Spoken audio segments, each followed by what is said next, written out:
Hello guys, so welcome back to your English course. So today we are going to start working with some vocabulary related to neighborhood, places in the neighborhood. Additionally, we are going to work with some questions with where, in order to identify what is the location of something or somewhere. We are going to reinforce, remember that classes before during the course, we have worked with in, on, at. Again, we are going to work with in, on, at, but in some videos before, we use them in order to talk about the hour. In this opportunity, we are going to use in, on, at to talk about places.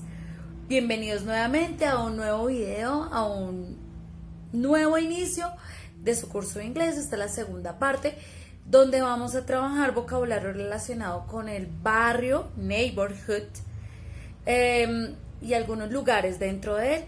Adicionalmente vamos a hacer preguntas con where.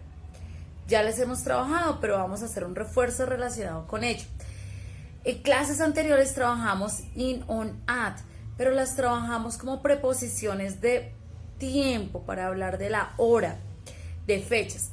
En esta oportunidad la vamos a hablar, para expresarnos con la ubicación espacial.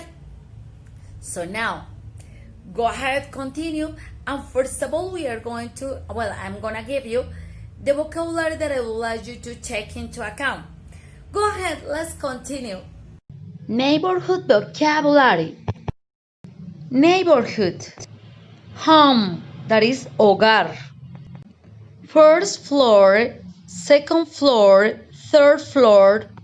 An office, an elevator, an office building, a balcony, an apartment, stairs, an apartment building, a garage, a garden, a house, a hospital, an airport, a museum, a mall, a park, a stadium, a train station, a bus station. Having cleared the vocabulary, now we are going to start working on grammar, specifically about simple present questions with where. Okay, so we have where. Remember that when we use where, it's because we are asking donde. We are looking for a place. Donde, where. So remember that the grammar structures, so we are talking about simple present. So you start with the word where. After the word where, you need the auxiliary. Remember the auxiliaries.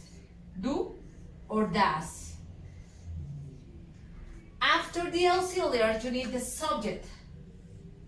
Do you, we, they, I, or does she, he, it?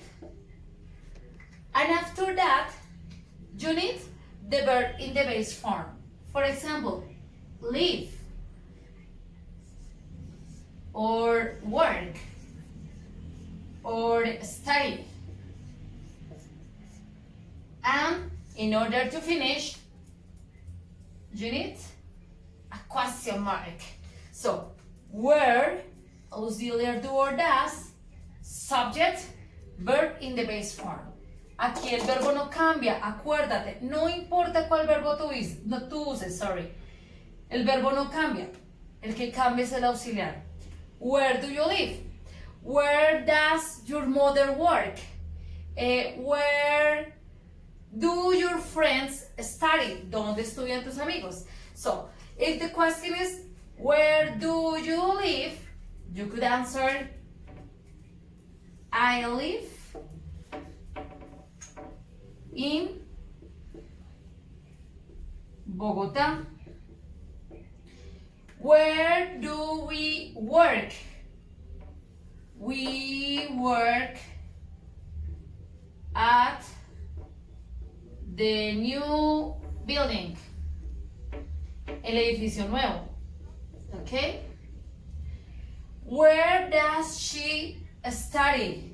Well, I'm gonna clean this part because I would like to say something. Remember something.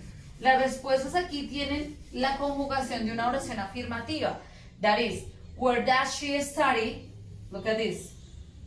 She, well, you write study, but remember that there is the third person, so you cancel Y and add I-E-S. She studies at, I don't know, Treasures Institute. Me inventé un nombre de un instituto. Institute.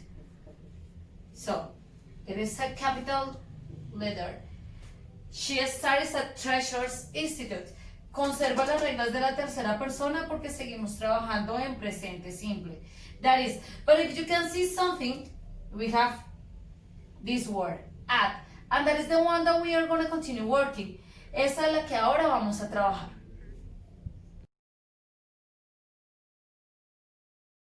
Okay? According to the prepositions of place, that is the name of those words in, on, at. So, I would like to clarify that you say in when you are talking about general information, big information. For example, I live, well, where do you live? ¿Dónde vives? Where do you live? I live in Colombia. Super big, so it's a country. Or where do you live? I live in Bogotá. It's too big too. That is the name of a city, so that is country, city. Or where do you live? I live in, I don't know, well, I live in Kennedy actually. Kennedy. Well, in that way, that is the name of a neighborhood. But if you can see that it's super big, to say that you live in Colombia, si dices que vives en Colombia, en Bogotá, en Kennedy, it's super big. Where do you study? I study in Bogotá. Well, but Bogotá has many places. So, we need more specific information. In that case, in order to have more specific information, you could use another preposition of place. So, where do you study? I study on Caracas Avenue. Ah, okay. It's a little bit closer, but it's huge. Es un poco más claro, pero sigue siendo muy grande. But where do you study? I study at, well, Street 45th Avenue 72nd. Ah, okay. It's totally specific. Es muy específico.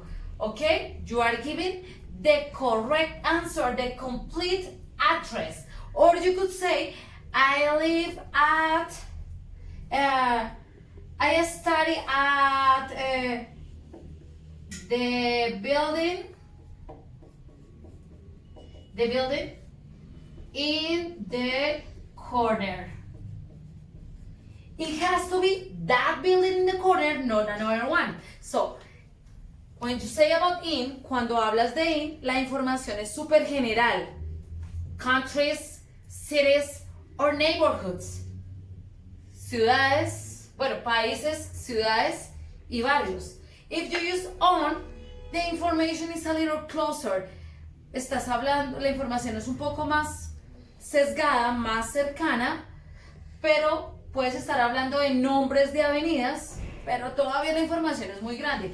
But if you are using at, it's super close. So you are giving the exactly address and you are giving the exact place. Estás dando la dirección exacta o estás dando el edificio o la locación exacta del lugar. For example, where do you dance? ¿Dónde bailas?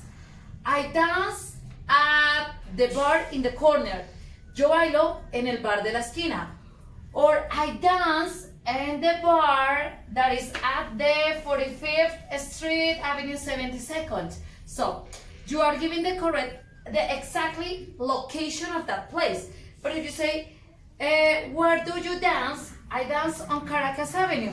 It's because you are giving a kind of information, but it's not exactly one. ¿Ok?